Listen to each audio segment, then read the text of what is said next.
Da, da, da, da, da.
Ok, let's go. Quá thân thành. What the fuck tiếng. À, nhưng nữa tao nhầm bản Ukraine này.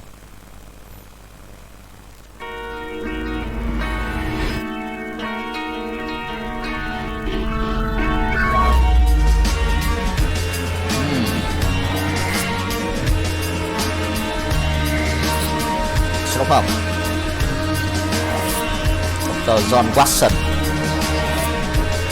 thám tử G.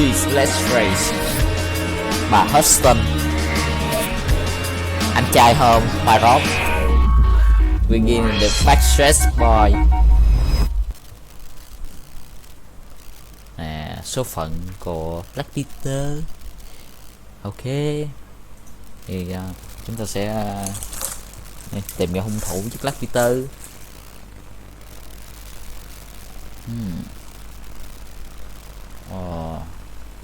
Ok, bắt đầu game chơi thế nào đây? Này đi, tôi đang đọc sách. À không, Doctuer Watson. Ôi fuck.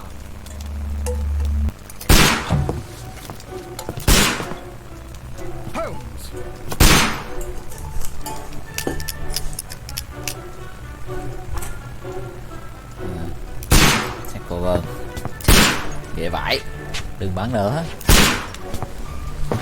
Holmes, will you stop that? Chơi đấu. You are utterly mad.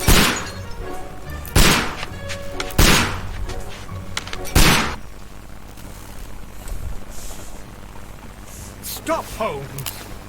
Is that you, Watson? Yes, of course it is. And you almost killed me. Nonsense. I was aiming for the vases. Blindfolded? Watson, quiet, please. I'm trying to concentrate.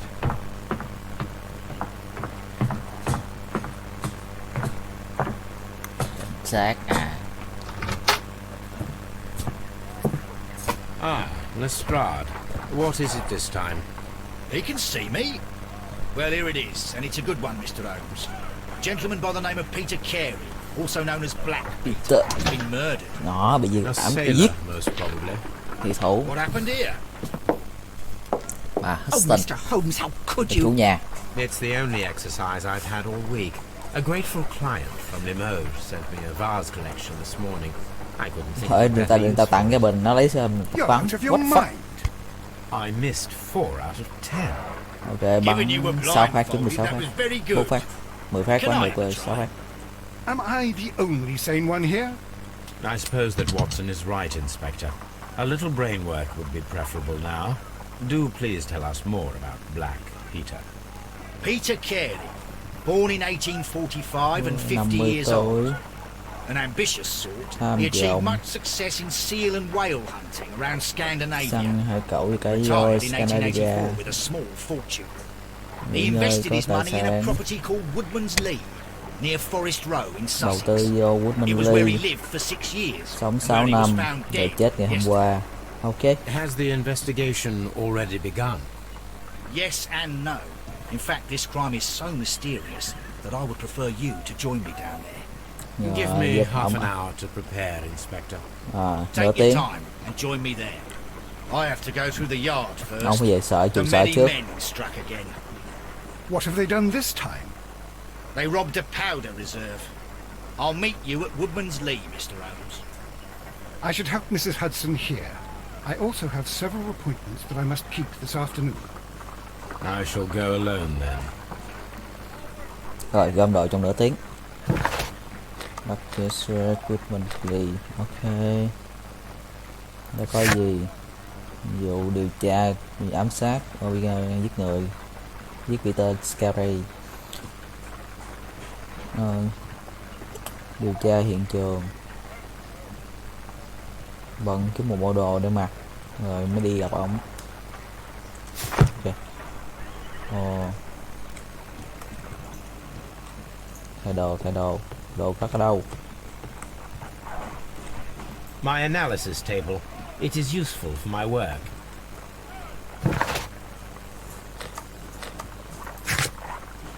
Nhân chứng. Profile của nạn nhân. Đọc rồi. Chúng tôi thay đồ thôi. Vào phòng. Gì đây? Tủ quần áo. Một cái bộ thi thụ. Suốt không cài nốt. Quần áo bình thường, quần áo đen, nâu, xanh, xám, sáng. Quần áo đạo tặc, what the fuck. Chưa mở. Rồi chắc vận đồ thủy thủ tại hàng kia nó là thủy thủ cũ. Rồi.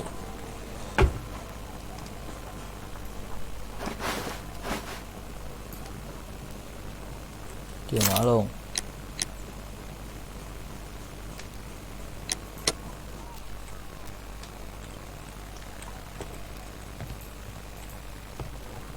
Bên nào mở rồi mới xài được ha.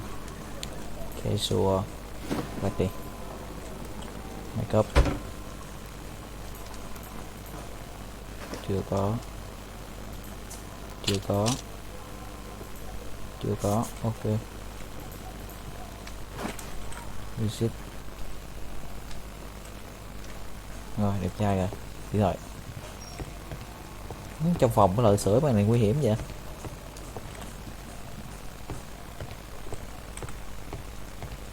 Quá gian luôn, ra cửa. Bách khoa toàn thư. This is where I keep. Oh, what a mess! What a terrible mess! Bắn bể 10 cái, bắn bể có 6 cái.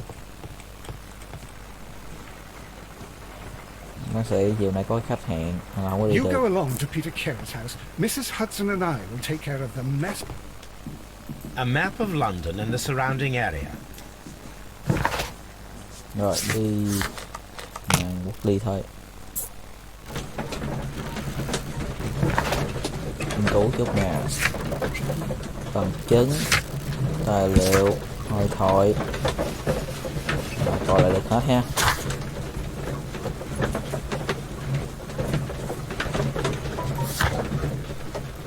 Và lưu niệm nữa. Hồi âm, nhân vật. Tiếp tục thôi. Còn nữa rồi.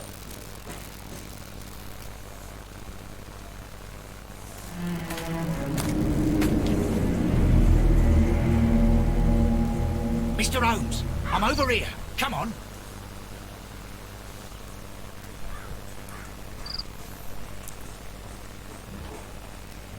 Gì đây? Cái ruộng vườn vậy đó hả? Cái gì bên kia vậy? Cái ốc cây. Tường đá. Chân. These footprints appear to be quite large. Khá lớn. Chân kha bự ha.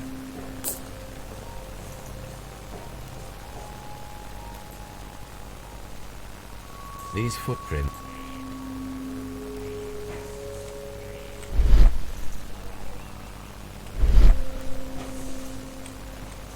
It seems that the garden was well maintained. Cách làm giường. Rồi chắc chết trong nhà quá nhỉ.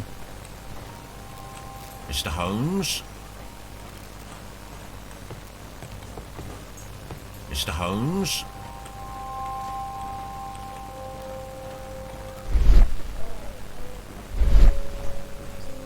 Cái vườn thôi, mới được cái vườn thôi.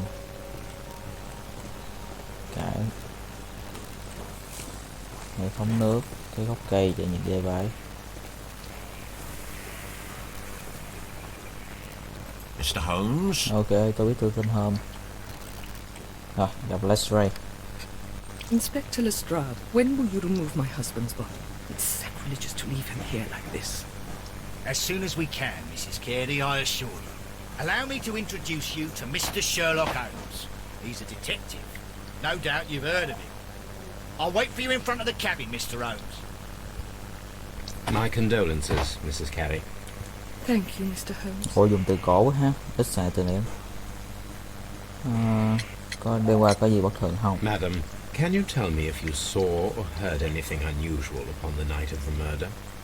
At 2 o'clock in the morning, I heard a terrible scream.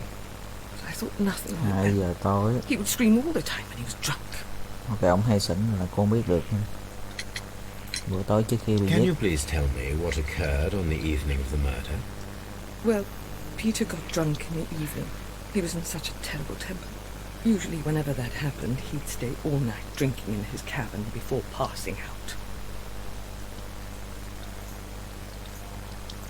Rồi, tìm thấy cái xác Do khi you nào? remember at what time you found your husband's body? In the morning, at around 7 o'clock, I noticed the cabin door was open, but I didn't go in to take a look, for I knew my husband would not have liked it. At around 10 o'clock, I dared to glance in through the door Nhìn qua and... cửa sổ. Oh, yeah.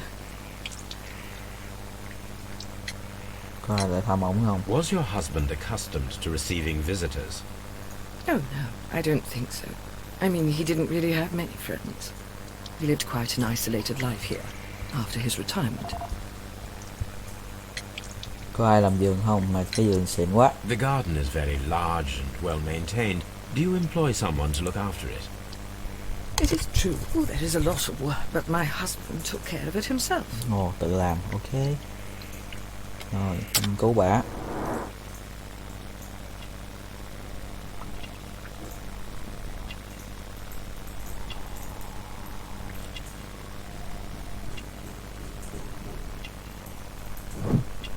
Cái lồng chim, vươn tay làm giường, kéo viên sách, không, cái bơ sách da, tiếp, bà này sùng đạo,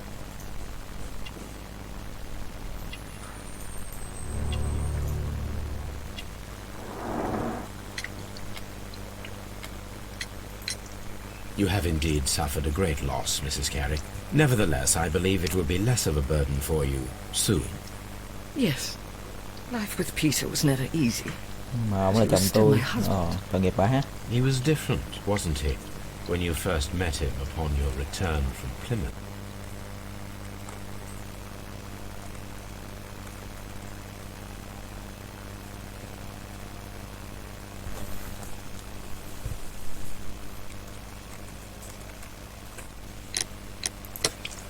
Yes, Mr. Holmes. Oh my goodness, but how do you know about that? That will kill me. Never mind. Quay lại. Xong Thank you, madam. Rồi, bà là gì đây? Bà là người miền quê, gần cái rừng cũ Scotland, nhưng khi mà cái vườn nó hay ấy nha. Rồi, sùng đạo, còn trẻ, rồi, ok. Sát không đâu trời. Đi nhà được không? Không, ôi sát không đâu. Rồi, sát ở dưới đó.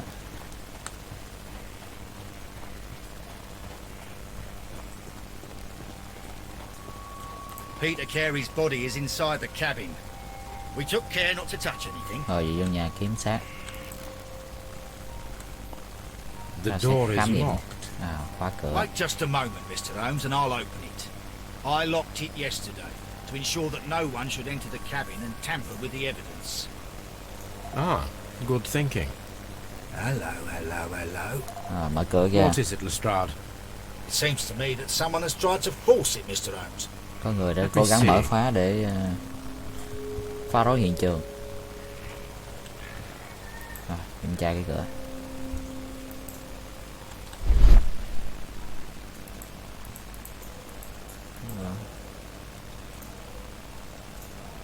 These scratches are fresh.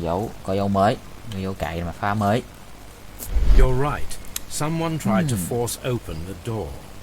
I swear these scratches were not here yesterday. Our mysterious visitor came here last night.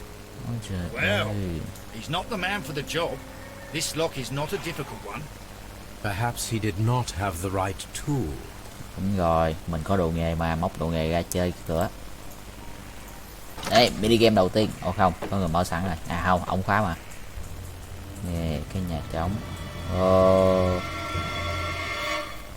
Vái các thức. Này là ổng bị ai đó xông vào rồi cái giáo đâm chết. Tủ sách. Coi có cái gì đó ở đây, có dấu bụi nè. This place is not covered with dust like the rest of the shelf. An object was taken from here. It was larger than a book, a box or a small chest, perhaps. The tooth of a sperm whale, probably from one of Peter Carey's catches. Xong. Tiếp. The ship's logs of the Sea Unicorn for the years 1878. Xếp lóc cho tàu của ổng, hồi ổng làm thuyền trưởng. Dài ủng, một đôi ủng. Peter Carey's boots. They look to be a size 8. Vậy size số 8. Old navigation instruments, nothing interesting. Rồi. Trên bàn có gì? Someone drank from this glass recently. À, một mình ổng mà uống 2 cái ly, rất là lạ. Thì có người ghé thăm ổng rồi. The initials EC have been crudely burned. A sailor's work. Da này, da hải cẩu. Này hàng handmade mà làm xấu quá.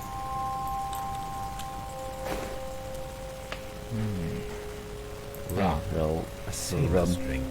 It seemed that Captain Carey was enjoying a drink before he met his death. Nó phải có ai đó uống với ổng rồi đâm ổng chết. Rồi, khám phá cái xác thôi. This man is in his 50s, mà 10 tuổi, nhìn mạnh mẽ. The weapon fully penetrated the body. The force of the blow was immense.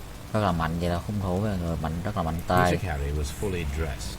He was not caught by surprise. Bận đồ đàng hoàng, như là quen biết với hung thủ đang tiếp chuyện gì đó rồi bị đâm. Máu chảy rất là nhiều. Peter Carey was impaled to the wall by a whaling harpoon. Một cái lao để đâm cá voi, đâm dính tường luôn. Cái gì đây? Quyển sách. Cái notebook vào, có dấu máu cho anh. The blood stain indicates that the notebook was not lying on the floor prior to the crime, but it was dropped into the pool of blood. Ông chết rồi, của cái này mới rớt xuống.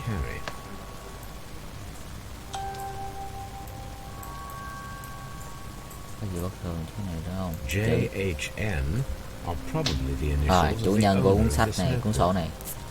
Có đầu mối rồi. Tên viết tắt với số. Để nó nghiên cứu sao. Máu chạy quá trời, chết phải rồi. Một cây dao biển. Một cây dao đi biển có dấu máu.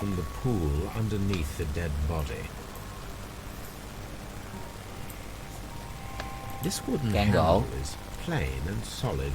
Peter Carey tried to defend himself with this knife, tự vệ bằng cái dao này nhưng mà thất bại. Không còn gì nữa không?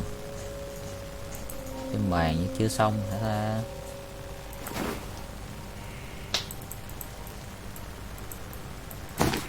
phải mở ra nữa. Trong này có gì đây? Thuốc lá. Lại. This aroma is familiar. Màu But này quen to lắm. recognize it, I must construct my associations in one picture. Ghép hình lại. Ok. Thành một con thuyền giá nhờ khá khó ghép. Chút nữa. Hướng khác. Chắc là quay ngược lại. Rồi. Cái gì đây?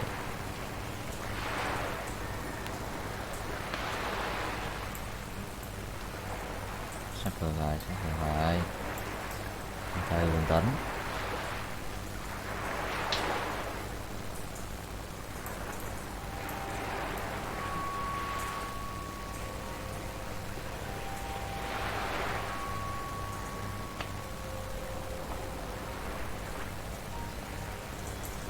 Sao xoay hoài không dính gì hả? Tàu đường vân tàu.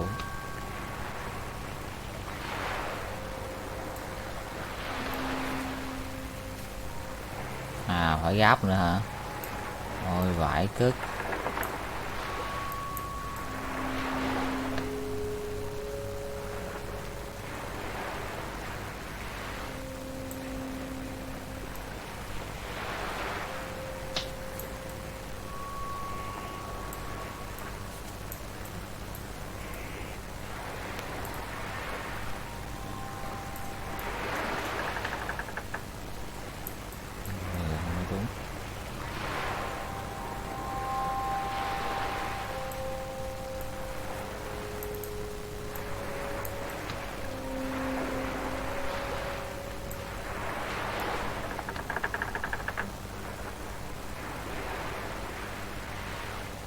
Tôi bấm skip này chứ trời, bức xúc thực sự.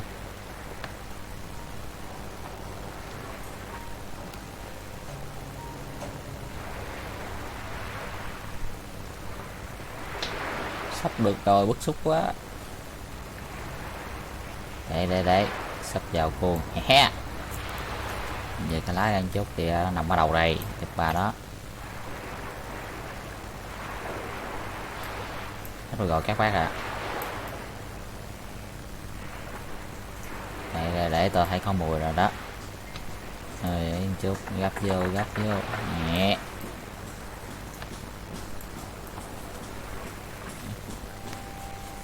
Chuẩn bài, trời ơi tôi hay vải các bạn. Yes. This is a coarse tobacco, quite strong and very popular among sailors.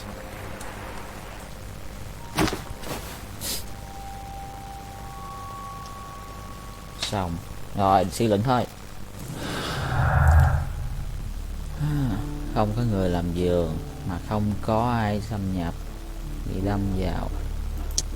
Không có người làm giường.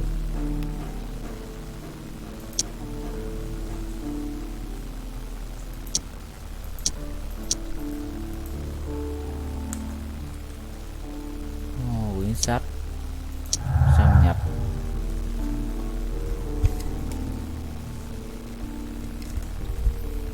Có cái gì đây? Rồi tối nay sẽ có hàng nào tới xâm nhập tiếp. Thì đây là quyển sách. Someone was here yesterday. They attempted to force the door to gain entry. Rồi đi gần bắt nó. Ngài gặp. Ê, khoan, cái gì trên tường đây? Đồ. Dundee. Đi đâu đây? Tới một cái bãi nào đó ở It's a whaling Casa. Xong kìa. Rồi Ambos đó ông ơi. Tôi với ông nhìn bắt nó. Well, Mr. Holmes, what do you think? I think that we are lucky. Đang gặp Mai hả? And why is that? Because of last night's attempted break-in. Oh, you've lost me. It is very probable that whoever came here hoped to find the door open. They tried to force it with a knife blade, but they failed. What will they do? Con này sẽ xuất hiện lại tonight, when they will be better prepared. khi mà có đồ nghề. So Gần what bắt do you đó. propose? We shall remain on the outside near the window, where we stand the best chance of catching sight of our visitor. Well, gentlemen, ready your pistols. We have a long night ahead of us.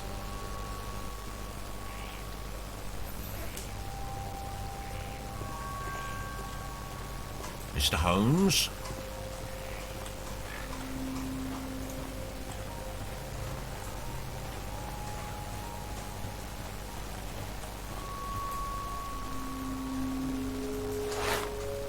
Đặt vô, vừa không?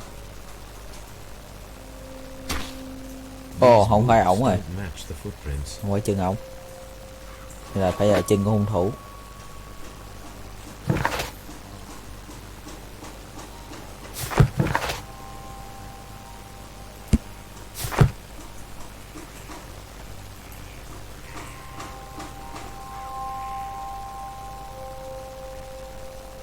These footprints appear to be quite large.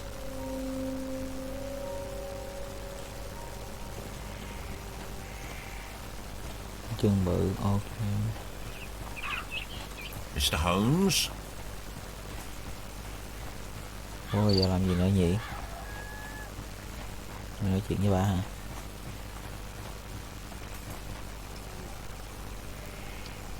Ngủ qua tiếp.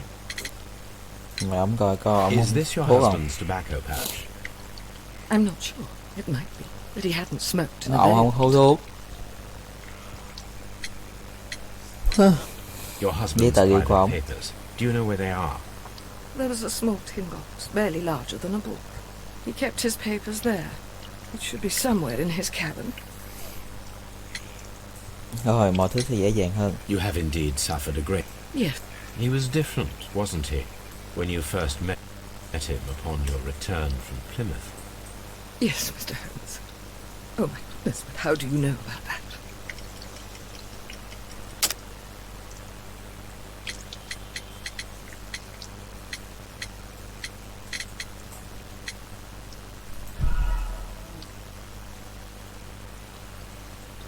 Trời sai what the... You have indeed. Yes. He was different, wasn't he, when you first met him upon your return from Plymouth? Yes, Mr. Holmes. Oh my goodness, but how do you know about that? Mẹ trả lời gì?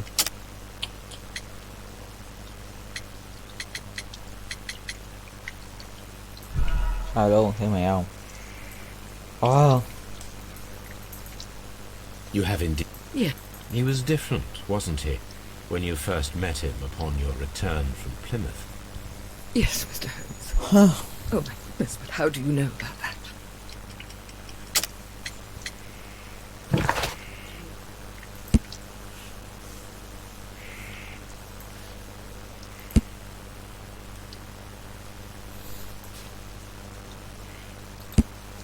Coi giấy tờ với mấy outriders nè. Không phải luôn. Sách. Không phải luôn.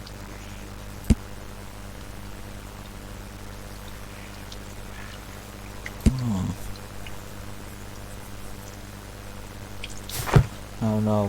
Climate hả? Không phải.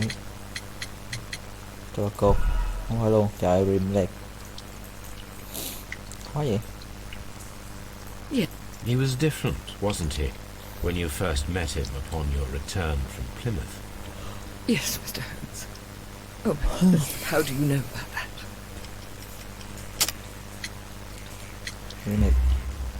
You undertook a pilgrimage to the Cathedral of Santiago de Compostela when you were young. That much is evident from the rosary in your hand. The shortest route for the pilgrim from England to Spain is from Plymouth. I believe that you met Peter Carey as a young sailor there, and you married him soon afterwards. That is indeed what happened, Mr. Holmes. How extraordinary. Thank you, madam. Thôi. Giờ nó sẽ giảm bớt ông sao đây? Vụ.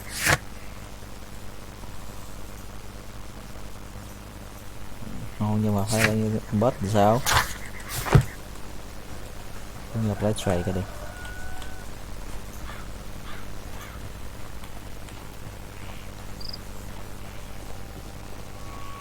We You need to find a good place for an ambush. Perhaps behind Carey's cabin, near the window. Đây, ra sau lưng sàn nhà, núp. This looks like the perfect hiding place.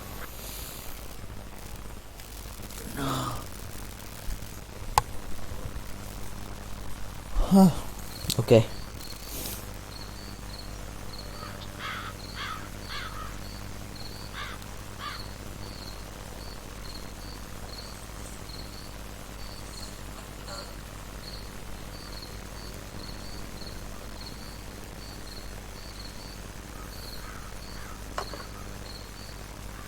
Shh. Did you hear that?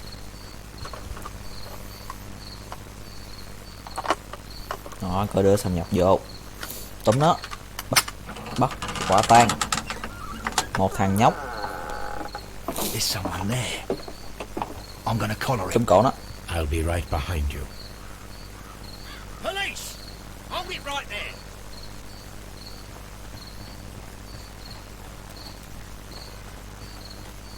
Ok, canh cửa đi anh. All right, my fine fellow. Who are you and what are you doing here? You're detectives, I suppose. You imagine that I'm connected with the death of Captain Carey. I assure you I'm innocent. Còn lâu mà mới tin mày vô tội. And what are you doing in his cabin? Shall I tell you? You came to retrieve what you had lost after killing Peter Carey, but we were here waiting for you. What is your name? John Hopley Nelligan, but I didn't. Do you deny that you came here yesterday? No, but yes, it's just that I couldn't. I'm tired of this. Off we go to the yard. Tomorrow, I'll see that you're put in front of the judge. What? But you can't. I'm Về not. đồn nếu nói nhiều, It's a terrible nói nhiều mistake. vãi luôn. Enough. Về đồn khai. You can explain all of that to the judge. Rồi đi tôi đi ra. You're coming with me Về to đồn the cảnh yard. sát. Có tên Sia. But In light of recent events, it seems evident that your coming here was unnecessary. All the same, I'm very grateful to you, Mr. Holmes. You are welcome, Inspector. But please don't be too hard on our young fellow. I would like to question him tomorrow morning. Mời thẩm vấn đó. Thôi. Đi giờ làm gì? Ồ, đi thẩm vấn đó. Scotland Yard.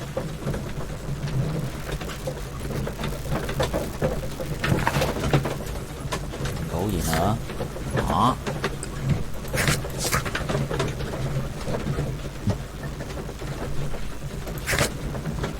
Thằng này chắc không phải là dấu chân nó đâu.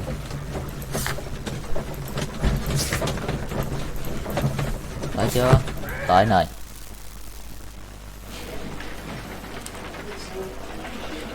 Ê, sợ cảnh sát. Mấy hàng ất ơ vô công rồi nghề. Đàn em muốn hoa hồng. Good morning, Mr. Holmes. Can I help you? Good morning, Constable. I would like to speak to the fellow who was arrested at Woodman's Lee Cái last thằng Hồng night. mới bắt tối qua. Ah, the young man. He's waiting in the interrogation room. You can go straight through. His belongings are held in the evidence room. Thank you. Thẩm vấn nó rồi xuống coi phòng tang chứng. Hello anh cảnh sát Cần Mẫn. Hello. Ok, tôi Mr. Holmes. Cái gì đây? Phòng tang chứng. Trong này có gì? Đồ của thằng nhóc. These are the suspect's belongings. Cuốn sách thì coi rồi. We found on Peter Carey's cabin floor. These abbreviations mean something. Tên viết tắt em biết nghĩa là gì? Pocket knife. Cái dài. It was Ok, used to nó mới force cài the vô door đó. of Peter Carey's cabin. Một cái khăn có tên của With the nó. initials JHM. Nhẫn. Có tên. Từ Dawson dành cho R. Dawson. người bạn Friend và and partner. cũng là bạn đồng đội năm 1803. I've seen this name before. Perhaps my archive holds the answer. Dawson.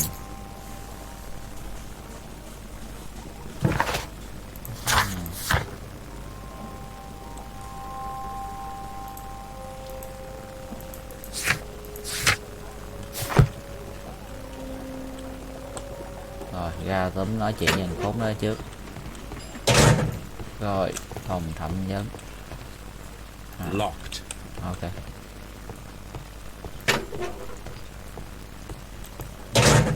Qua đây. Đây phòng thẩm vấn interrogator. Nói chuyện tí với nhóc. Cuốn sách. Does this notebook belong to you? Yes. But where did you find it? I did not know... I thought I'd lost it at the hotel. What do these abbreviations mean? Oh, no. I beg you, I can't. If I told you, it would only make things worse. But I will find out eventually, Mr. Tên Nelligan. Rồi, cái dao bị biển. The sea knife was found near Carey's body. Tell me, Mr. Nelligan, did Mr. Carey try to defend himself or to attack you with it? I don't know. I didn't kill anyone. Chỗ này nhóc. The police seized this valuable ring from you. Whose is it? I didn't steal it from anyone. It has always belonged to me. Của tôi, ok. Tin được không? Cái nhẫn có khắc chữ. The ring's date of engraving is many years ago.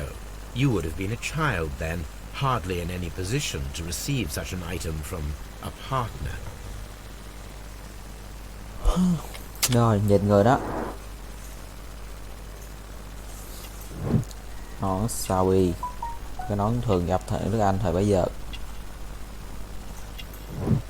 Áo anh có vài mảnh phá.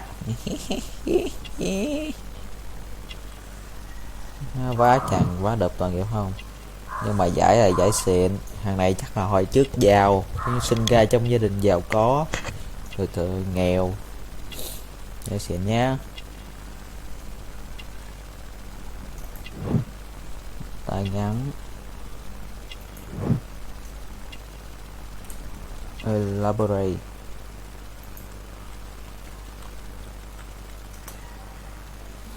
Kỹ lưỡng.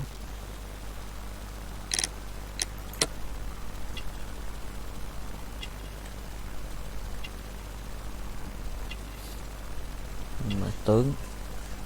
Có nhiều thứ kỹ lưỡng Phan, còn cái gì trên đầu nó mà chưa xong. Bàn tay, sẹo, mũ, ghệ vải. Thằng này chắc chân lao động. Cổ nhỏ.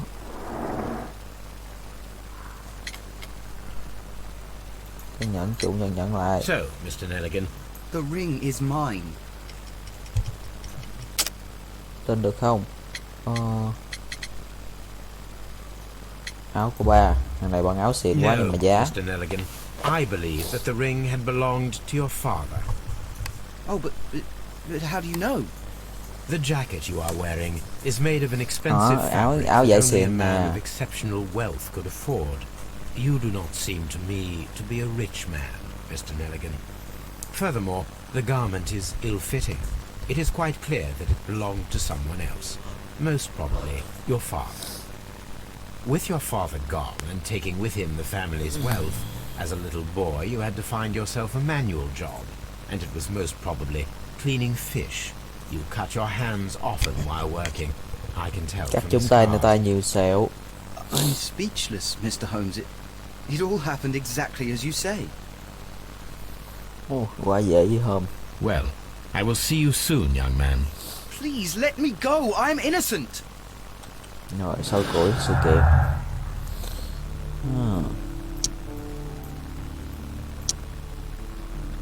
Rất in thêm nè. Rất in thêm với cuốn sách của thằng nhóc. Rồi nó muốn làm gì?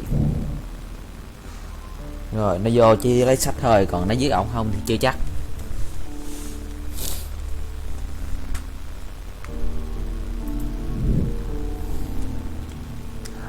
Tiếp. Mất cái hộp.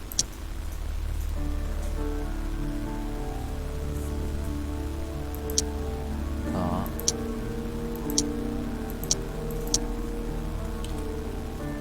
người làm giường, không có người làm giường. Như là mất cái hộp. Làm việc nhanh.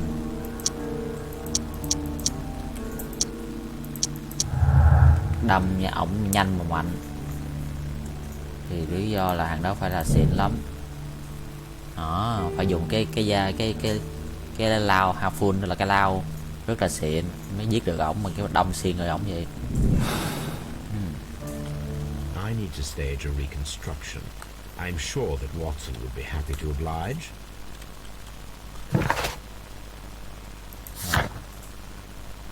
Watson.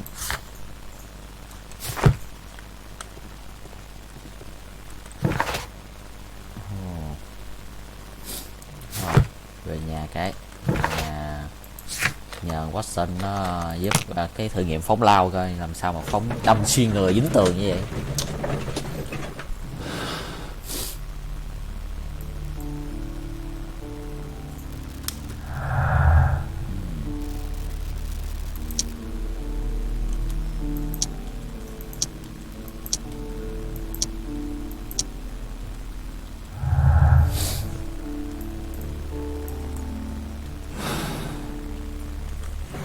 Đây rồi, phần thử nghiệm phóng lao. Hello anh bạn Watson thân mến của tôi ơi, chúng ta hãy cùng đâm xuyên người nào. A spot of whaling, Watson. Would you care to take part? Are you serious? No, but we do need to clarify what happened on the night of Black Peter's murder. A reenactment then? Diễn lại, ok. Something bothering you? The sailor's knife, Watson. Why was it on the floor? Peter Carey attempted to defend himself? Ông tự vệ It is rớt cái possible. cây đó. But if that is the case, then it alters many things. Có nhiều thứ khác để giúp ông tự vệ, mà sao lại cầm cái cây dao nhỏ xíu mà lại Tell me, chống my với friend, cây what is the lao. animal closest to man, morphologically, I mean? Ah, I see what you're getting at, Holmes. You asked me that once before, on the Ripper case, I believe. Là xử Do you want to Ripper slit hả? some more pigs' throats? No. Thank goodness for that. I wish to impale one with a harpoon. Đâm mỗi người bằng cây lao hay lắm. Watson, let us pay a visit to our butcher friend in Whitechapel. We require the carcass of a well-fed pig. Kiếm một con heo bự bự để đâm cây dao vô, giáo One vô, of the harpoons đâm on cây the lao wall vô. of Black Peter's cabin should do quite nicely.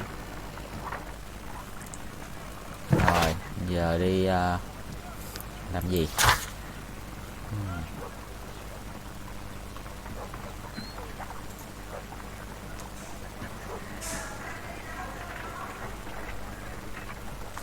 Dạ.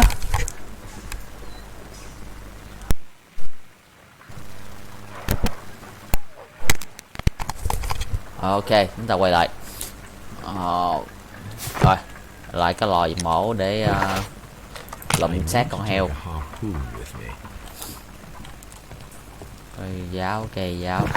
Cây giáo quay lại nhà hàng Ly.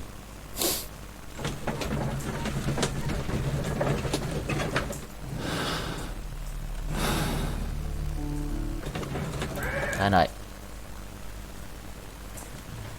Các bạn ơi, tôi ở đây để lấy cây phóng lao về để đâm một con heo. Ok. Đây. Lấy. Xác đem về rồi hả? The Sea Unicorn. She was the ship that Peter Carey commanded. Xong rồi. Rồi, đi đâm heo. Lễ hội đâm heo các bạn. Vì mục đích khoa học. Chúng tôi ở đây chỉ đâm heo vì mục đích khoa học. Đánh dấu luôn, ok. Hay lắm bạn tôi ơi. Sao phải làm gì đây? Cây giáo đâu rồi nhỉ? Nói chuyện. Well, here we are in the preparation room. I can't say that I like the smell of it much. Hồi vài cứt. What do you intend to do? To indulge myself in a little experiment. The challenge of lancing a pig's carcass with a heavy harpoon. A little experiment? Thí Stand nghiệm aside, nhỏ. Watson, this might be dangerous. I am not well practiced in this exercise. Yes, chưa thử lần nào. Ông tránh ra giùm tôi đâm Holmes, you phóng should lợn. aim for the mark in order to perform the most reliable test. Tôi quyết định sẽ đặt tên video này là Thám tử phóng lợn các bạn. Phóng xong cái này tôi sẽ ngừng video. Nín thở nha. Nín thở. Đệt. Khó vậy. Hít thở lại, hít thở lại. Đến thở. Bật. Holmes, you should try to aim better and throw as hard as you can. Khó lại. Thám tử phóng lợn. Chỉ này phải không? Hụt. Đệt. Hụt. Phóng lại.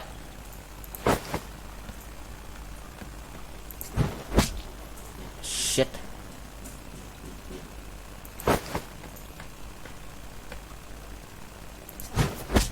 The harpoon has struck the body, but with insufficient strength to pierce.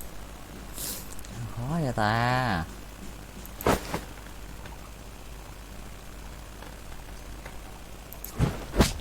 Holmes, you should try to... Tí nữa chú. Đó. Thám tử phóng lợn. This is the best possible result that I could get. Do you see, Watson? Throwing a harpoon and pinning a man to a wall requires either exceptional strength and training or diabolical luck. Là phải có kinh nghiệm mới thể đâm ổng như vậy được. Well, yes. Let us leave now. All right. But before we go, I suppose I'll have to pay for all these carcasses you've happily mangled. Very well, but please hurry. Phải trả tiền xác con heo nữa.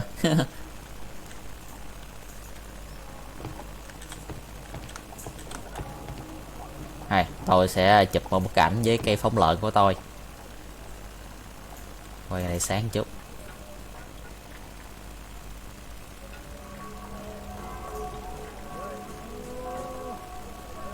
Hello.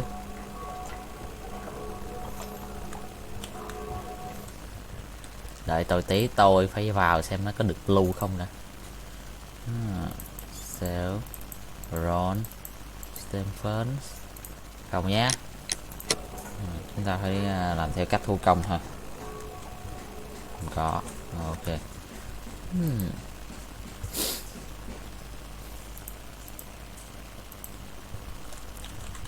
Các bạn đợi tôi tí.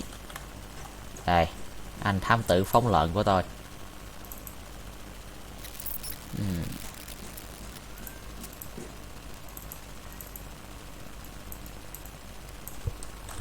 Thám tử phóng lợn. Bắt đầu tiếp tục thôi. Rồi xong rồi mình sẽ gì đây?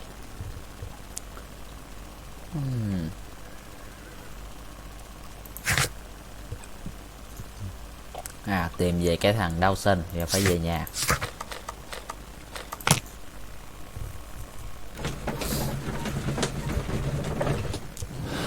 Chúng ta có thêm cái gì đây? Train require với pin to wall. Đó, thằng đó nó phải có kỹ năng mới có thể đâm được như vậy. Này không thể nào là hên một cái đâm như vậy, phải là cái này.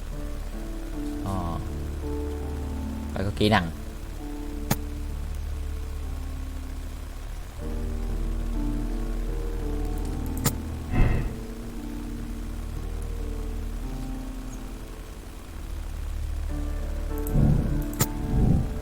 Rồi, tôi nghĩ là để tạo ra hồi đi suy luận tiếp. Về nhà tìm cái tên của chủ nhẫn. Tìm ở đâu nhỉ? Đây, tìm. Tìm một cái nhẫn vàng khá nặng được khắc tên O Dawson 1883. Như đây. Cổ vật. Tìm sách nghệ thuật về kiến trúc, khoa học kinh tế, công nghệ, lịch sử, y học, thảo mộc. Dawson. That is not the one I need. Cái này là về nicotine. Thuốc thảo mộc, những cây đặc lạ. Rồi chắc là bên đây khoa nghệ thuật. Nghệ thuật có chắc là cổ vật. That is not the one I need. That is not the one I need. That is not. That is. Rồi không phải cuốn này, kiếm cuốn khác. That The is not the Capital, one I cuốn tư need. bản từ bằng tiếng Đức mấy bạn. Đây là The Capital, đây là cuốn tư bản bằng tiếng Đức nha. Nè, tiếng Đức, The Capital. Edison, công trình của Edison. Tại sao lịch sử 1883 1883 có thể là That is not the one I... That is not... That is not... khó vậy. That is not the one I... Chắc là skip, tôi thất bại ở đây rồi. Dawson, từ người bạn và đồng chí. Công nghệ hay ta? That is not the... That is not... That... That is... That... Kinh tế toàn cầu, cuốn tư bản. Thôi, bỏ qua, chịu thua. Yes. Now I begin to understand that young man's story, but I am still unclear as to what connects it Thôi. with the murder. Biết It is cuốn nào time luôn. to ask him.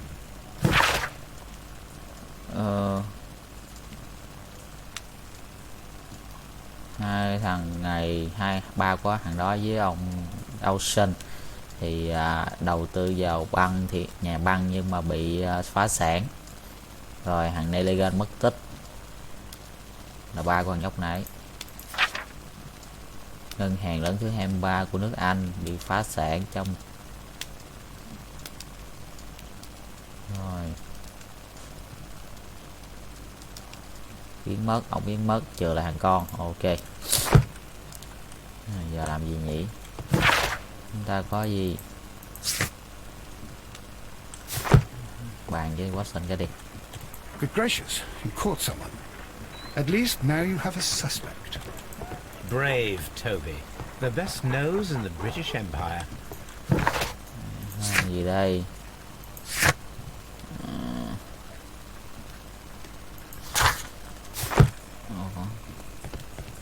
Sao ta?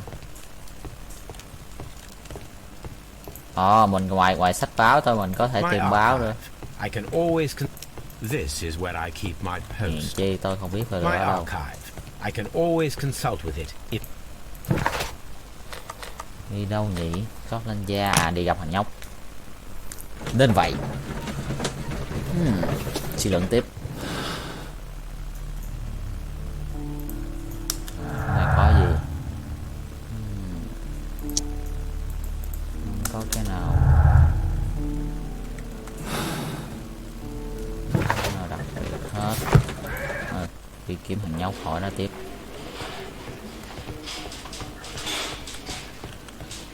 Mình xem hết đồ chơi của nó rồi.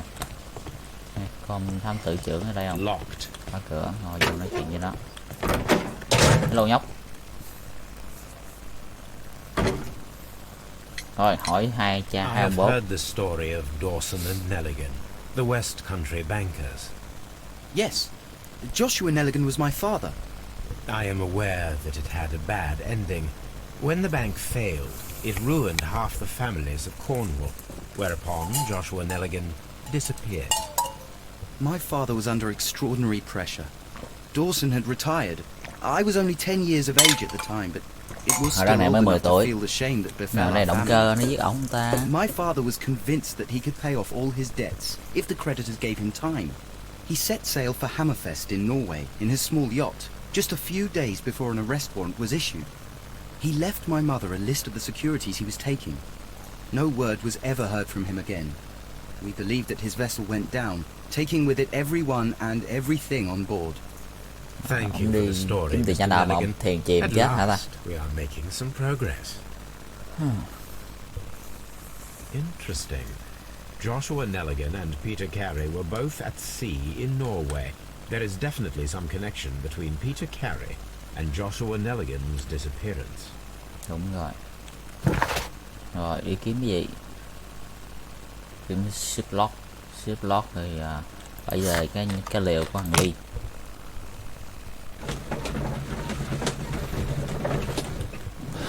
có thêm thông tin gì mới không? Không có. Tới nơi. Đây, vô cái liều kiếm cái cuốn nhật ký hành trình của con thuyền. Vẫn chưa tìm được. These footprints appear to be quite large.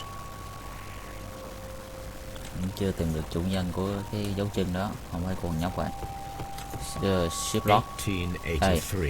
That's the one I need. This is the crew list of the Sea Unicorn. Tên của kỳ lân biển, tên phiên đoàn của kỳ lân biển. This is the crew list. Log notes for July. Nothing special. Log notes for August. These pages have been log. Canadian Pacific Railway.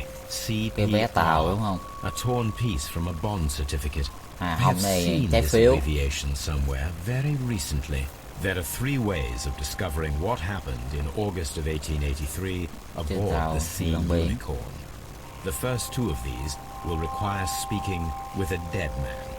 The last would be to locate vital witnesses, the sailors involved in this whale hunt Phải campaign. tìm mấy thằng đại thủ còn sống. Thằng thuyền trưởng chết ngắt rồi, thằng trưởng bị đâm vô tường các bạn. Fire use.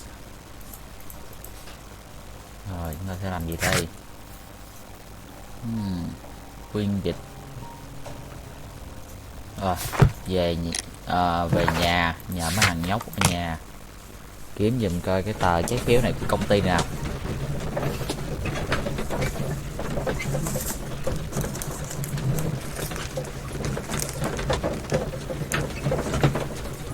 Xe ngựa dằn quá.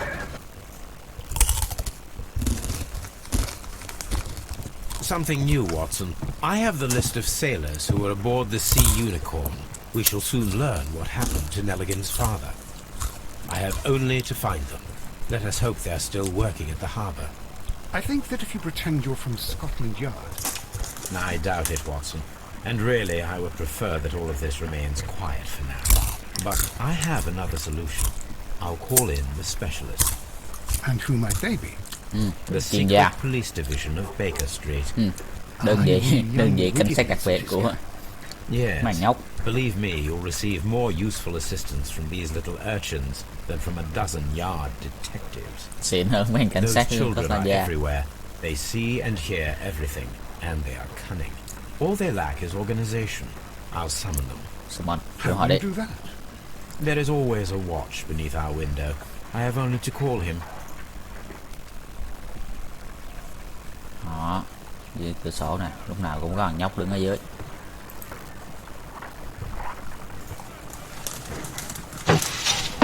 Hello cô. Wiggins, could you come upstairs, please? At your service, Mr. Holmes. Wiggins, I need you to track down certain people for me. I'll give you a list. You can read, can't you? Big Oliver from our gang. He can, because his father is the coachman of a famous lawyer. Fascinating. Here is the list of sailors. Sailors? Easy. Just got to look where the rum and the red lights are. Coi rùm với đèn đỏ.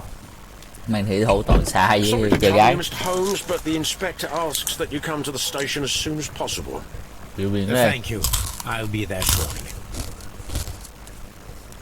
Kết quả chưa về mà lại phải đi canh sở nữa lại. Tên sở.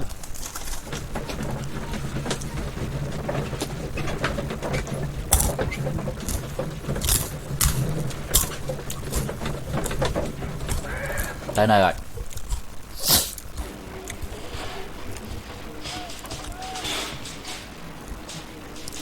Mr. Holmes, I'm glad to see you. As always. What happened? We have a new suspect, Liam Hurtley.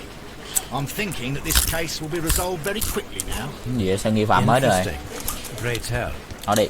Well, the constable that I left at Woodman's Lee noticed a suspicious individual prowling around during the night. Do you have him here? Yes, he refuses to speak with us, but we'll make him talk.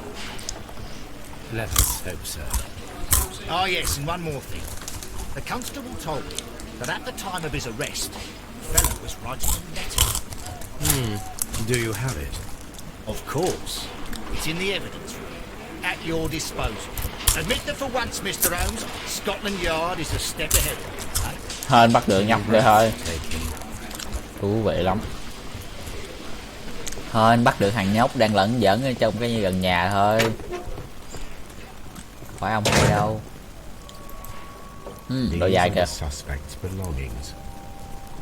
Ngày này có thể giống đôi dài kia. Như vậy ướm thử. Size 9,5. Thư gì đây? Ok.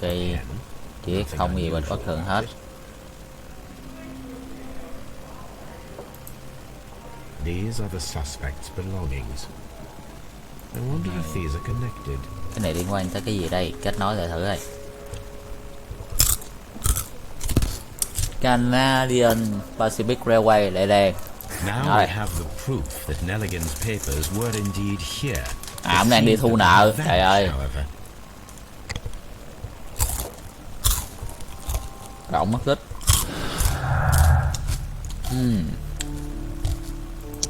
Missing baby, missing teambook. Đó, hai cái này có liên quan với nhau. Liên quan gì đây? Đồ bị mất sẽ có giá trị, giấy tờ giá trị trong đó. Này, với lại người lấy được con này thì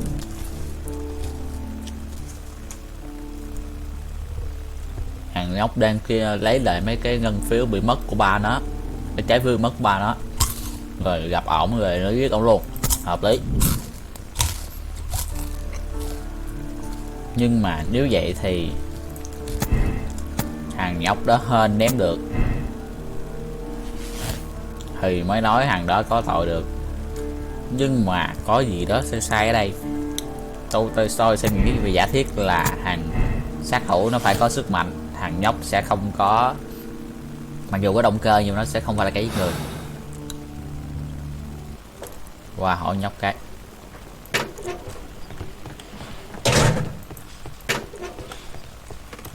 Please escort this suspect for interrogation. Đó, thẩm vấn thằng này đi. Allow me to introduce myself. My name is Sherlock Holmes. I would like to ask you a few questions. I've already told the police that I've nothing to say. And you're not even part of the police. Precisely. And considering your situation, it might be wise to speak with someone who is, shall we say, rather more neutral. You are a suspect in a murder case. I know. Inspector Lestrade told me. It's ridiculous. Thôi hài ha. Could you at least tell me who you are and exactly what happened that you should be brought here? My name is Liam Hurtley. That I can tell you. But you're not getting any more than that. Well, we shall see. Về lật báo rồi kiếm người này nó ở đâu? Nhìn nó.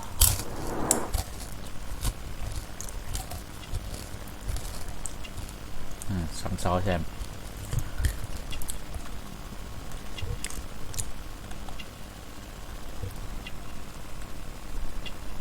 Coi nhìn tướng ông ơi. Ê, có sẹo cổ kìa. Cái sẹo khá cũ. Nghe cái ông mạch, ông hên ra không chết ha. Quần áo bình thường. Cái gì với túi đây? Một cái khăn với hình như là hình một con cú, hay lắm.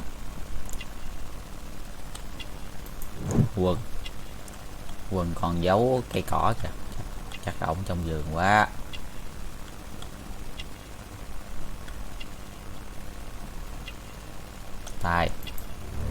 Tay có gì? Tay người làm vườn.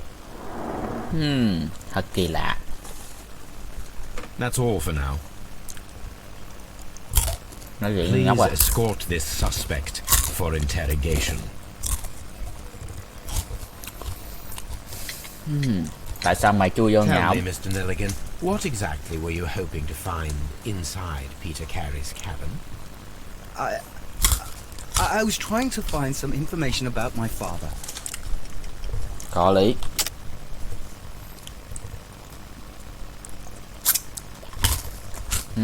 Cái giờ trái phiếu.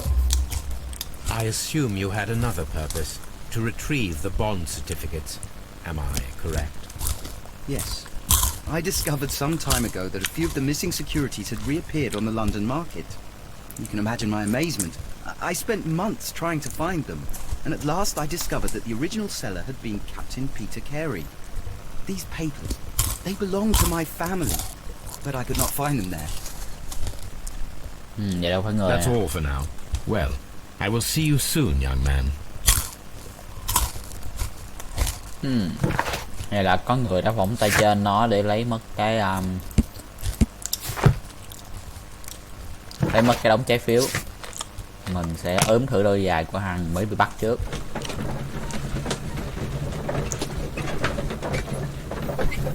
Điều tra thật dễ các bạn. Giấy tờ phân tích nè, cái này nhào vô đó. Và thằng nhóc có động cơ để vô nhà, đó là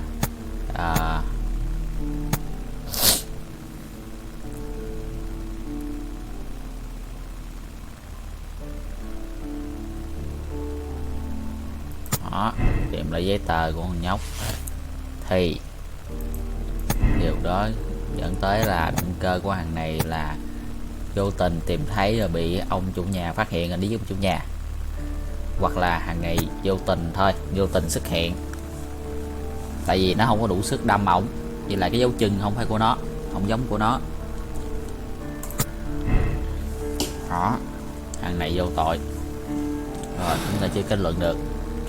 Giờ phải ướm cái dấu chân của cái hàng mới bị bắt.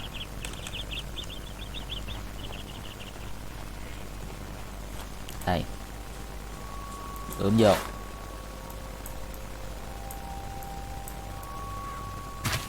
Chuẩn bài. Rồi vậy là ông kia có xuất hiện trong vườn ở đây. Rồi đây, với không có người làm vườn thì có thể ông này để cái ông mới bị túm để giúp ông nạn nhân làm khu vườn này.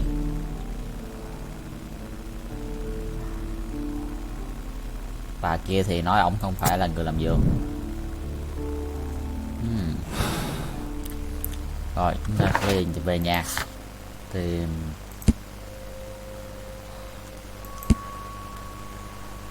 nghiên cứu cái này, dấu chân thì được rồi.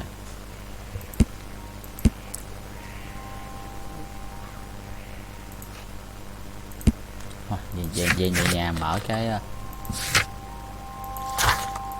mở cái lá thư ra coi nó có gì ở trong.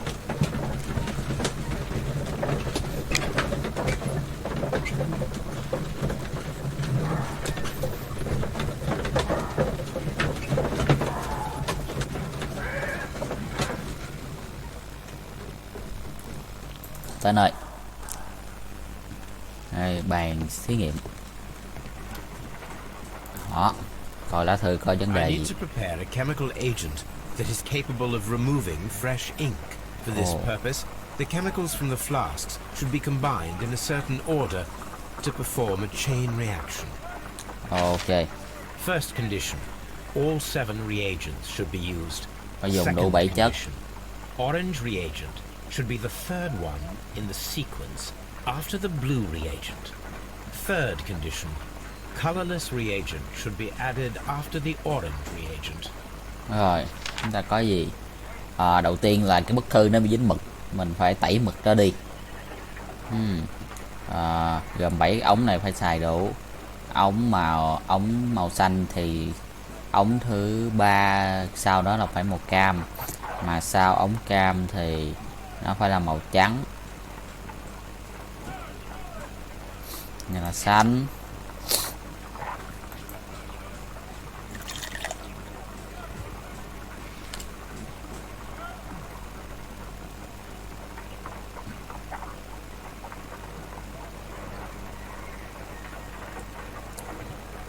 Xanh cái nữa.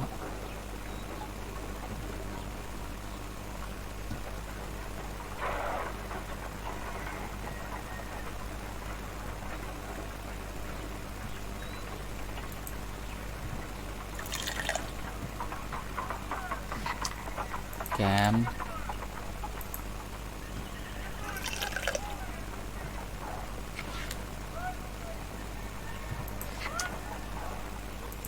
Cam.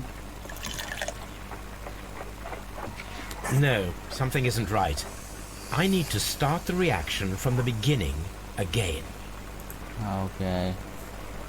Rồi, làm lại. Độ 7 ống nha. Thì ống cam thì là ống trắng phía sau. Cam trắng, xanh, cam trắng. Được mà.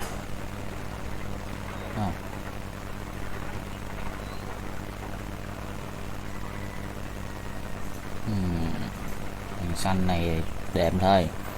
Rồi hành khả năng cặp là cam thì tới trắng, cam thì tới trắng. Cam trắng. Rồi chúng ta vậy là ống xanh này.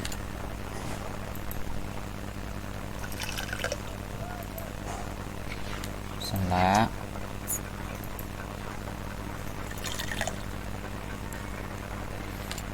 Màu xanh này là ống thứ 3.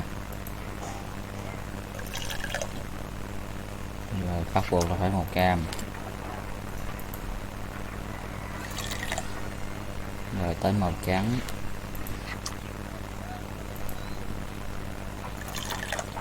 Rồi giờ thì có thể cam được nữa nè.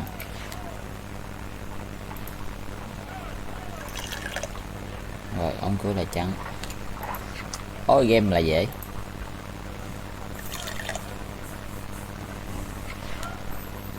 Đó. Now I can proceed further. Let us see if the content of this letter sheds a little light upon the mystery.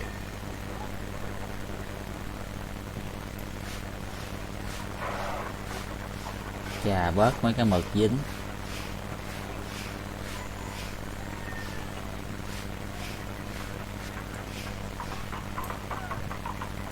Một lớp.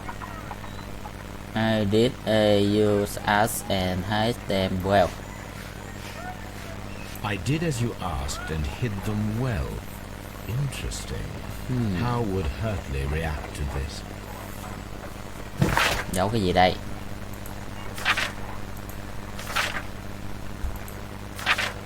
Bankrupt. Bây giờ rồi.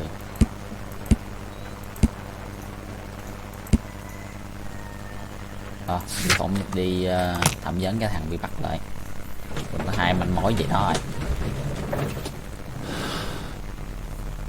Có gì mới? Không có gì mới hết.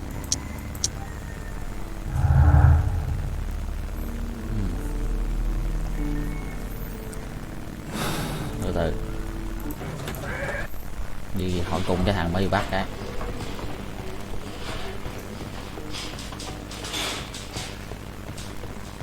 Chứng đủ rồi. Please escort this suspect for nghi phạm này interrogation. vào để thẩm vấn. Rồi của mình đi. Tell me, Mr. Hurtley, what were you doing at Woodman's Lee? Woodman's Lee? I've never been there. Dấu dài phù hợp nè. The second pair of boots that you had with you when you were arrested perfectly match the footprints found near the cabin where Peter Carey was murdered. Footprints? That's your proof? How many men have boots like mine? That doesn't make me a murderer. Rồi giấu cái gì? So tell me, Mr. Hurtley, what did you hide? Hide? What are you talking about? Đem tờ giấy ra. Đi tờ. I did as you asked and hid them well. Should I continue? My letter? But the ink? That's impossible. A touch of chemistry, nothing special. Well, you're a smart one, but it's nothing. If you want to know, I was referring to my tools. It was to do with my work, see? I will check that, Mr. Hurtley. Nhìn công cụ của ông. Now that your presence at Woodman's Lee has been proven, would you care to explain it? I don't remember. What would I be doing there anyway?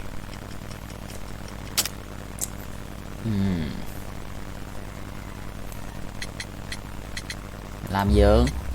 Because you are the gardener at Woodman's Lee. I'm not. How did you... I observed your hands. They told me that you work with the earth. Small fragments of plants snagged to your trousers indicate that you were mowing very recently. But the most obvious clue presented itself in the bird embroidered on your handkerchief. A crested tit, if I'm not mistaken. All right, you got me. Yes, I am a gardener, and I went there to get my tools. That's all for now. Hurtley's stories are false leads, but now I know one thing for certain. I must examine the site where the garden tools are kept at Woodman's Lee. Rồi, phải đi xác minh lại là cái thằng này nó có thực sự là người làm thừa giường của ông kia không.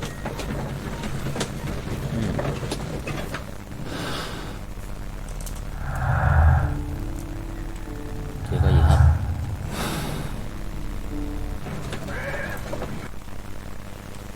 Dụng cụ làm giường. Dụng cụ làm giường. Dụng cụ làm giường.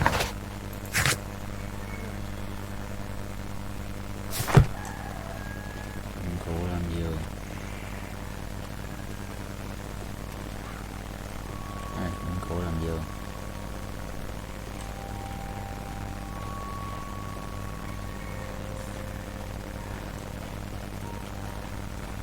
Nhà có gì đặc biệt.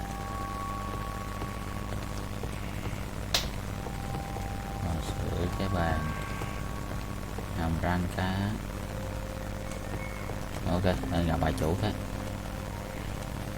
Dụng cụ làm giường éo thấy nhé. Bằng chứng phạm tội của ông. Cái sạn bán nước. Dụng cụ làm giường, cái mover nè.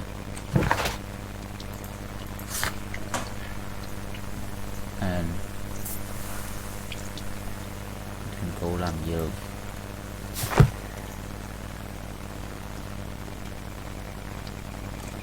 Locked.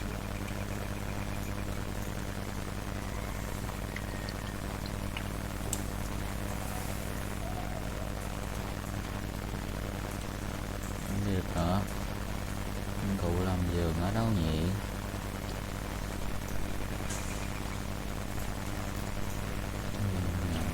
Nói chuyện bạn chú ơi. Rồi, dụng cụ làm giường. Madam, we have information that the valuable stolen papers are hidden amongst the garden tools here at Woodman's Lee. You We need need to to find find them. it. Oh my. Our tools are kept inside the shed that's right behind me. Rồi, bãi mấy đi chìa khóa cho mình vô đó kiếm. Ok.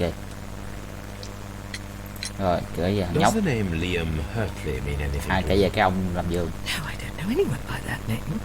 Đã từ chối không nhận ra ông. Thank you, madam. Ok. Mở cửa phòng. Mở cửa. Yeah, nhiều đồ chơi quá. Let's see what could be hidden here. Con mắt thám tử.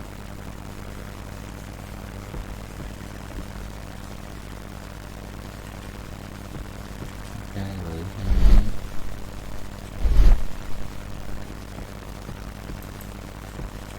Sao không thấy gì hết vậy?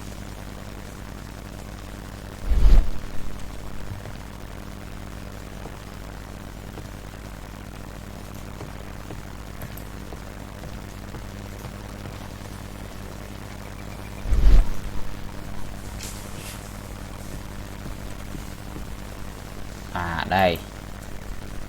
Tấm gỗ. Mở lên được. Mở. Một quyển sách. Một cái hộp. Hay lắm, bị khóa. Mở. Let us see what is in this box. Một cái khóa giải mã. Xây.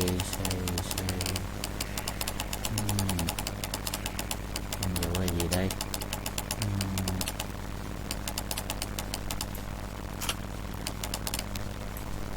Này vừa là nói tốt. Có Có gì đây? Quá dễ. Giấy tờ. A bundle of letters in a woman's hand with the Carey family monogram. Hurtley and Mrs. Carey were in a relationship. À, bà vợ với ông làm giường, ngoại tình với nhau. Hay lắm. Ok. Ông kia thì ấy rồi. Cà thẩm vấn bà. Mẹ bà ngoại tình, bà giết 2 người, giết ông chồng. Tội chắc luôn.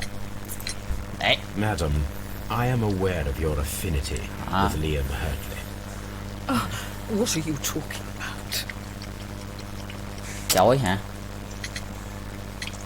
Giấy tờ, giấy trắng mực đen. Carey, we found your letters. My letters? I asked Liam to return them to me. I wanted to burn them. Why did Mr. Hurtley put them inside the garden shed? I don't know. I wanted them back, but I couldn't see him, not after what happened. Well, here they are. Rồi đó, không đốt gì đâu đi, đọc hết rồi. Terrible. Liam, how could he? After what he has done. You believe that he killed your husband? Ông kia giết chồng bà hả? No, I do not know. Leave me alone, please. Ok, bà không biết thì thôi, tôi đi hỏi thằng hung thủ. Thank you, madam. I wonder if Wiggins has managed to find any sailors. Sau cuộc sự kiện. Không, chúng ta sẽ về nhà, trên đường về nhà sâu chuỗi. Về nhà gặp đám nhóc. Đó, siêu đựng. Gì đây? Thư tình của hai thằng người này. Hey, ngoại tình.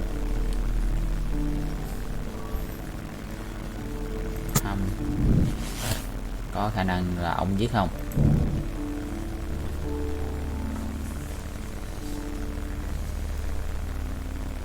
Ok, về thằng này là vô tội. Chúng ta cần điều tra thêm. Nếu mà rơi chọi thì thằng nhóc này có khả năng động cơ giết người. Nhưng mà động cơ giết người nó không phù hợp. Giả sử nó vô tội thì hợp lý hơn, đúng không? Giấy tờ gì đúng rồi nè. Nhà này vô tội vậy là phải có động. Cái hung thủ thứ ba là ai? Mr. Holmes, we found the sailors from that list you gave us. Well done, Wiggins. Let me see.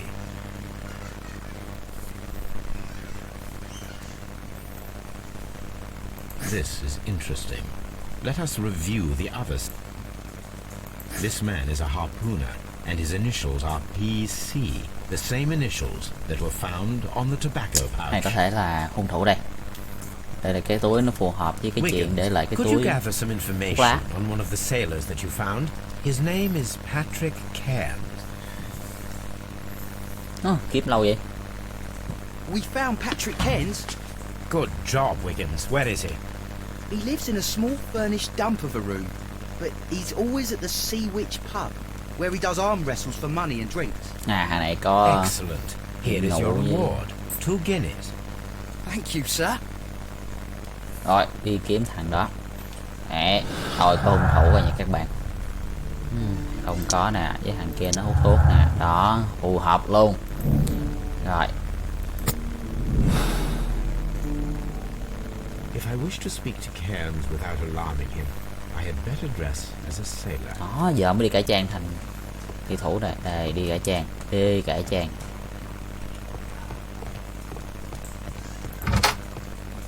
Cải trang. Đồ thủy thủ.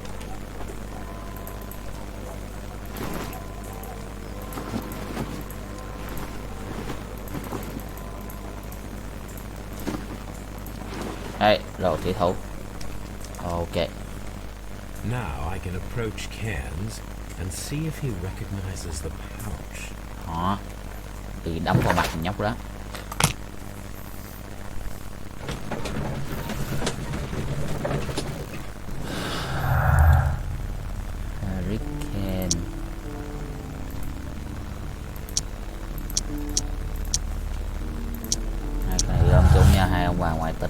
lý rồi nè.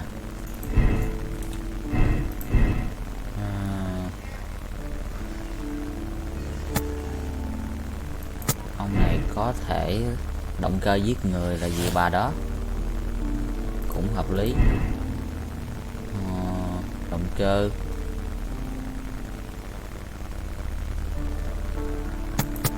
động cơ nè, động cơ cái này phải không? Không, chưa được, chưa, cái này phải có sức mạnh mới đâm được vậy. Chắc là hàng nhóc này đi kiếm thằng kia biết tiếp theo. Ta phải tìm tất cả các hung thủ mới được, không biết cách tội oan được.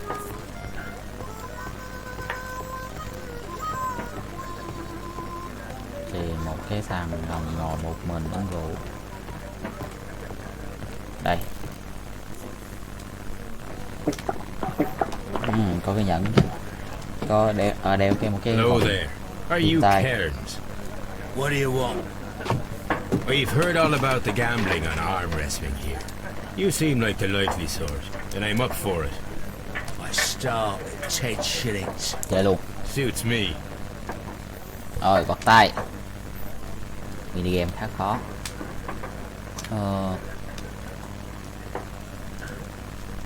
Nhìn mặt để đón ha, khó vậy.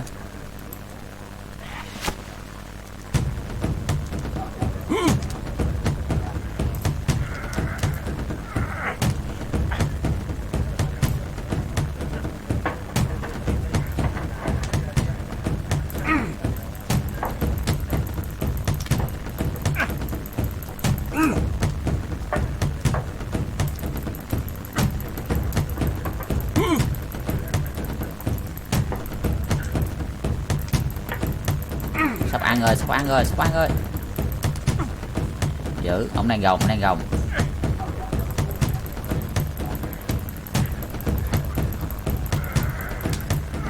Giữ. Giữ lấy sức. Hết nổi rồi đi.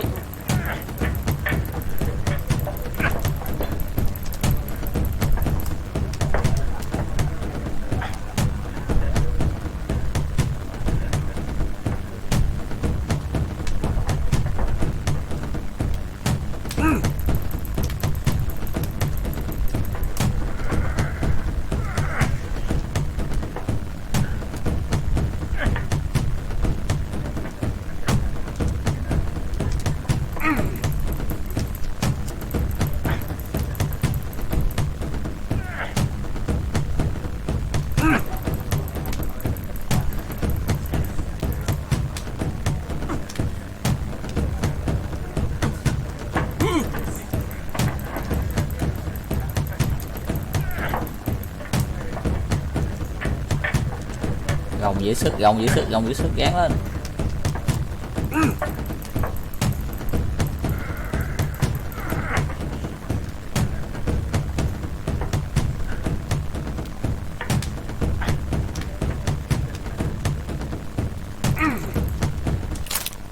Wow,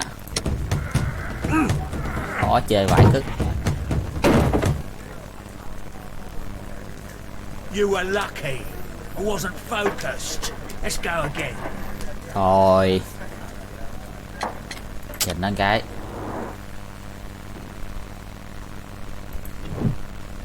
Nhẫn vàng. Thị thuật với toàn thì chắc cũng thị thủ chứ không có tiền nhiều.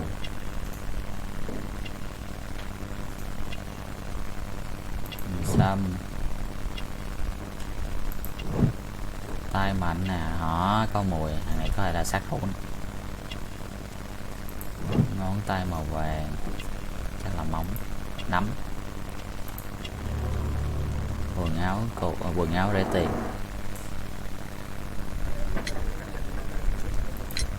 I'm ready to try again. Fine. If you want me to take all your money, no problem with that.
khó quá.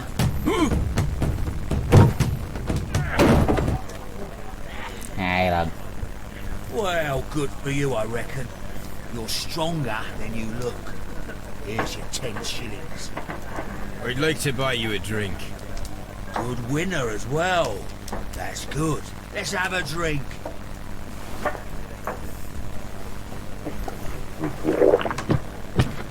You're a good type. Seems you've managed to settle down in life. You've got money, eh? Not all that much. Oh, well. At least you're not as poor as me. Có cái khuyên tai mà đây nghèo à. Why do you say poor? You're not working? I'm a harpooner. But you see, the whalers are rare. They don't pay much. So, as a result, I find myself arm wrestling to pay for my drink. Harpooner, người A đâm lao. harpooner. Interesting. You've had a lot of adventures, I bet. Of course. It's been a dozen years since I've sailed. I've seen everything. Gold Wallers, damn Black Peter, Great Roger. We sailed to the Cape of Good Hope. Black Peter đó, nạn nhân của chúng ta. Black Peter, you say? I've heard rumors about that one. He was the worst of them all. He was a liar, a violent too, swinging those fists of his around. He was a tyrant, and not much of a captain. At least, not as good as Great Roger. Ok. I see. Yes. I was told terrible tales about Black Peter. But you ain't heard the worst. Gì nữa, uống một ly nữa thì gầy Tell gầy. me, and let's have another drink.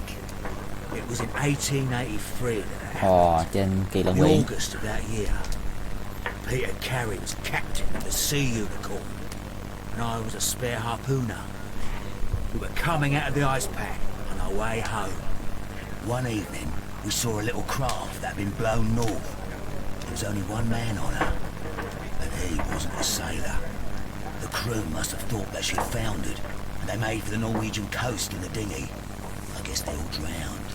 We took the man on board. Cứu được cái ông kia. And who was he? I don't know. During the crossing, he and the skipper enjoyed some long talks. His baggage was just a tin box. À, cái hộp nãy. That's strange enough. I, even stranger, was that on the second night he disappeared. Nobody knew what happened to him. And of course, nobody could ask Black Peter about it.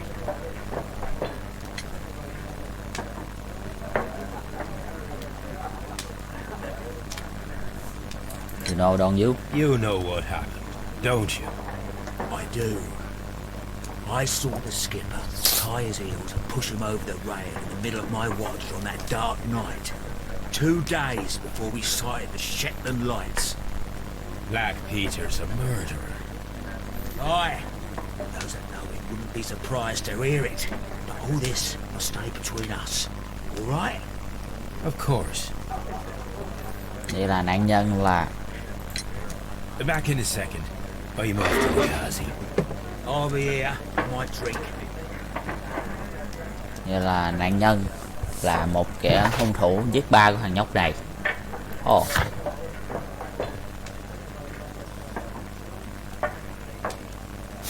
Rồi, nhét cái kia vô trong túi thằng này lên.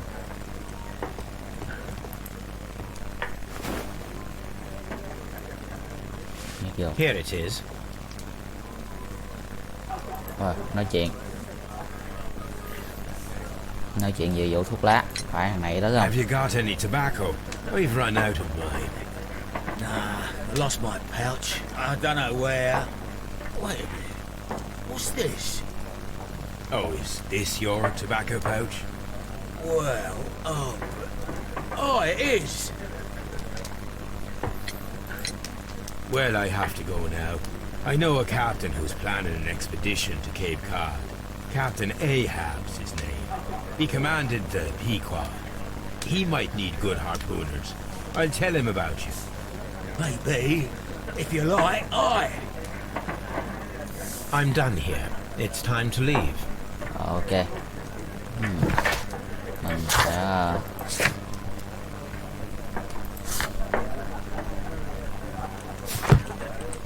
nói mọi chuyện đây. Cái túi quần này có mặt ở hiện trường. Này chứng tỏ nó đã có mặt ở hiện trường.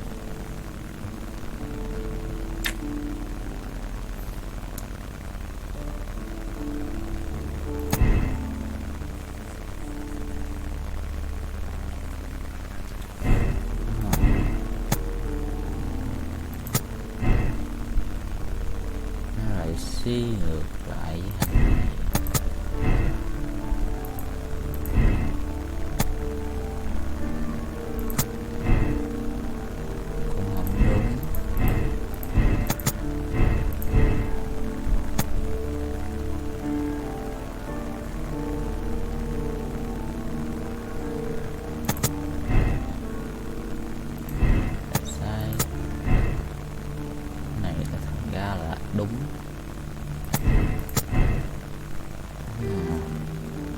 Chúng ta thiếu rồi.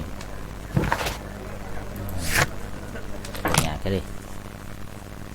Thiếu cái gì đó ta?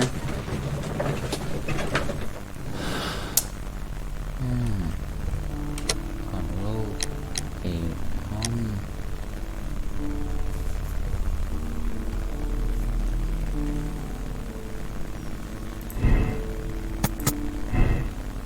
Có nó phút thì hàng này có động cơ. Động cơ thì hàng này là ném may mắn thì nó mới là hung thủ. Nhưng mà lại không phù hợp với cái chuyện thằng này ở đây. Cái này nó phải có sức mạnh đó. Động cơ này là cơ là tìm giấy tờ qua nó, mình tin thằng nhóc thì chỉ có thể thằng Ken là hung thủ.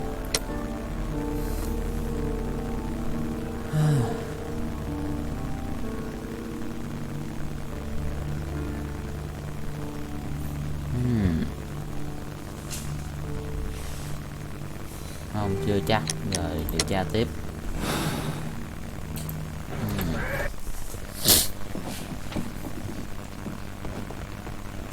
You met Patrick Cairns, the harpooner. Do you believe he's the murderer? The fuck? The fuck? Tôi như xem cái gì đây? Vãi cướp nhà hàng xóm. Sao vậy?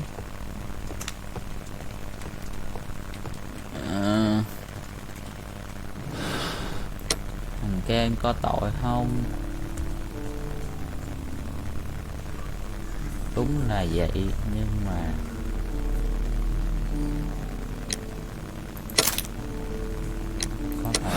có thể thằng kia lúc say xỉn là giết.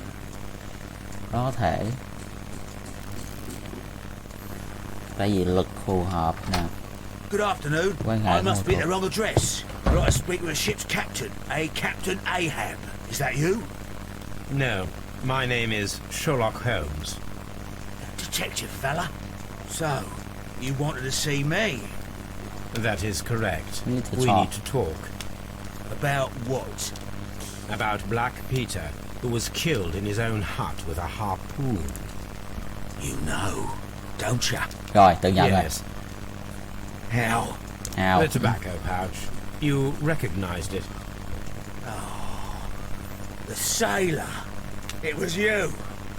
Unbelievable. Well, fine. I confess. But if you really do know everything, you should also know that I didn't want to kill him. He made me do it. I know. Did you know about this story with the bond certificates? Did you need money? Yeah. I just wanted him to cough up a little silver. Qua xin tí tiền nhưng mà đợi ta giết. And I thought maybe he could help me. Well, he refused outright, and he insulted me. I reminded him I knew all about that murder he committed at sea in 1883. Then he got mad when I spoke about his treasure. I barely just had time to throw the harpoon at him before he could jump at me with his knife. You know the truth. What will you do now? I ask that you return the bond certificates. Keep some of them. You will need them in your exile. It is better that you leave the country for a few years. And you won't say anything to the police? I will not say anything as long as you return the money. Well, I'll do as you ask. Dạ, thằng này tự What vệ. about Ok, Inspector Lestrade? I will deal with him. Goodbye. hay đó, tự vệ, hay nhân văn, trả tiền lại cho It's thằng good nhóc. that you asked me to come, Mr. Holmes. We do need to talk. About what? What do you mean? Our case, Mr. Holmes. You sent me a message via your little thug, His name is Wiggins, Inspector. telling me that the case is solved. Well, Mr. Holmes, tell me, who is our murderer and where is he? The morgue. Eh? His name is, or rather was, Pablo Coventral. He was also on the ship with Peter Carey, and he was a harpooner. I'll tell you everything, Inspector, but do calm down. Mrs. Hudson will bring us tea and orange cake. Orange cake? You're spoiling me, Mr. Holmes. That's my favourite. Chế cái câu chuyện lừa không? Ah, Mr. Holmes. Inspector Lestrade told me that I should thank you for clearing my name. He also said that you were waiting for me here. I came as fast as I could. I cannot thank you enough. It is all because of you that this nightmare is finally over. I believe that this belongs to you. My father's securities. Incredible! But how did you get them? It would take far too long to explain. Tell me. This is extraordinary. You are a genius. Then Okay. that may serve as an explanation. Goodbye, Mr. Nelligan, and good luck. Goodbye, Mr. Holmes. And thank you. 1,000 times thank you. Hoàn thành, cây hoàn thành.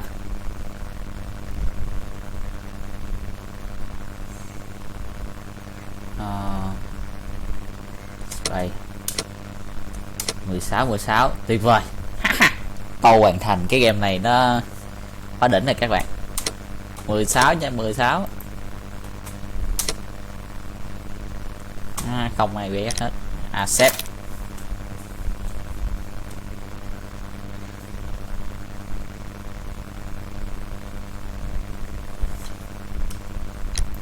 Tôi chấp nhận lựa chọn này.